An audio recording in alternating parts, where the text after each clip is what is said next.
मैं मृत्युंजय कुमार नारायण विद्या केंद्र नवादा से बोल रहा हूँ। मैं अपने सभी प्यारे एस्टेट साथियों से कुछ कहना चाह रहा हूँ।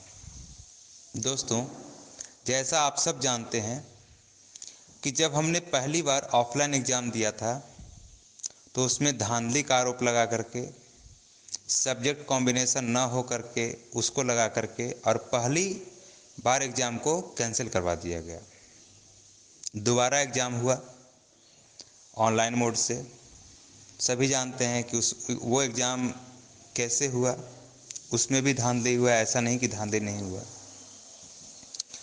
उसमें भी बहुत सारे चीज़ ऐसे हैं जो मिसिंग है। लेकिन मैं ये सब बातों पे नहीं आना चाहता हूँ। जो है फैक्ट, मैं उस पे आना चाहता हूँ।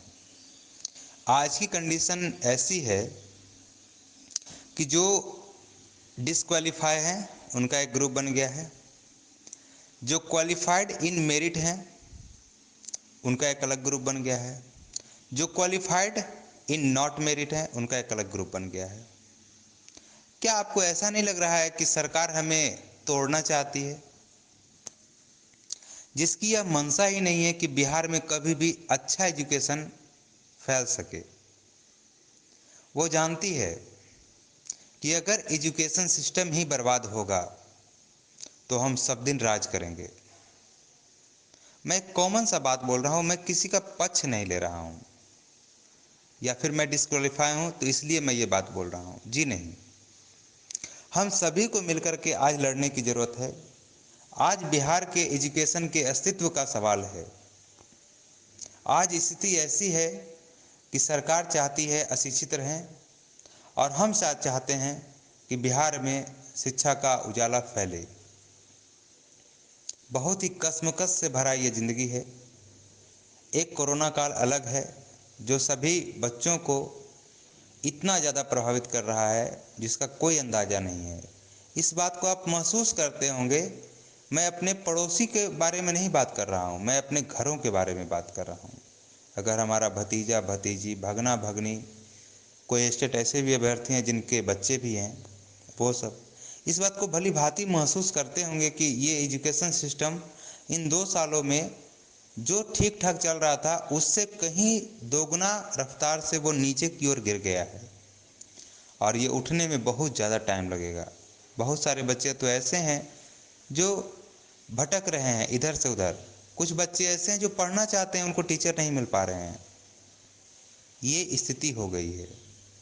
गवर्नमेंट इसके लिए कुछ खास किया नहीं ताकि ऑनलाइन वगैरह क्लास की भी व्यवस्था करे, ऐसा कुछ हुआ नहीं। सारी चीज़ें धरी की धरी रह गई। सिर्फ कोरोना कोरोना कोरोना और कुछ नहीं। हम लोग के साथ भी वही हुआ और हो भी रहा है। जो आज कंडीशन पैदा किया है बिहार शिक्षा विभाग, वो कंडीशन ये चीख चीख कर कहता है दोस्तों, ये कंडीशन आने वाले 5 साल तक किसी को जॉब लगने नहीं देगा और बिहार में कोई अच्छा टीचर आएंगे नहीं। फिर से वो क्या करेगा, एक गेस्ट टीचर का बहाली करवाएगा। लाई लिख के कहते हैं हम, कहीं मेरा लिखित ले लीजिए आप। आज की जो मैंने बात पेपर में पढ़ा है कि मेरिट लिस्ट वालों को भी अब नौकरी के लिए लड़ना होगा, उनको उनकी भी नौकरी पक्की नहीं है। तो ऐसा कंडीशन क्यों क्यों लड़वाना चाह रहा है नॉट इन मेरिट और इन मेरिट? इसलिए लड़वाना चाह रहा है कि वैसा करके इस 5 साल को भी गुजार देगा। आप कोर्ट में जाएंगे, ये करेंगे वो करेंगे। मैं ये कहना चाहता हूँ कि क्यों नहीं एक कॉमन एग्ज़ाम लेता है, क्यों ये बिहार विद्यालय परीक्षा समिति को बार बार सौंपता है, जिसका न सिलेबस का पता होता है न कुछ और चीज़ों का पता होता है। भगवान भरोसे रिजल्ट हो गया तो हो गया, अगर रिजल्ट नहीं हुआ तो वो बाहर हो गया। और जिसका रिजल्ट हो गया वो आपस में टकराए और मरे लड़े कटे और लास्ट में जो बचे उसको सरकार कुछ ऐसा करे कि वो उसका कहानी ही ख़त्म हो जाए। हम ये कहना चाहते हैं कि क्यों नहीं हम लोग सब मिलकर के बीपीएससी से एग्ज़ाम लेने की बात करते हैं। सब लोग बोलें कि हम लोग बीपीएससी के थ्रू एग्ज़ाम देंगे। आप बिहार शिक्षा विभाग बीपीएससी के थ्रू टीचर का बाहरी ले। मैं ये कहना चाहता हूँ कि बीपीएससी के द्वारा अगर जैसे लालू यादव की सरकार में हुआ था वैसे ही आज अगर होता है तो कहीं ना कहीं एजुकेशन सिस्टम हमारा बहुत ज़्यादा मजबूत होगा। इसमें जिसका जॉब होगा वो 100% टीचर होंगे। ये दोनों बार जो एग्ज़ाम हुआ है, मैं इसमें बिल्कुल नहीं कहूँगा जिनका जिनका पास हुआ है, जो पास किए हैं वो 100% टीचर होंगे। किन्हीं पर मैं दोषारोपण नहीं कर रहा हूँ, लेकिन ये अपने दिल से पूछिए, ये हकीकत होगा। कभी आप अकेले में बैठ करके अपने आप से पूछिए, ये आपको पता चलेगा। तो मैं बिल्कुल ये मानता हूँ कि सरकार जो है शिक्षा को सभी बच्चों से दूर कराना चाहती है और कभी टीचर बहाली कराना ही नहीं चाहती है। तो टीचर बहाली नहीं कराना चाहती तो कैसे होगा? अच्छे शिक्षक जाएंगे नहीं तो बच्चे कभी स्कूल आएंगे नहीं और एक दूसरे पर दोषारोपण करते रहेंगे।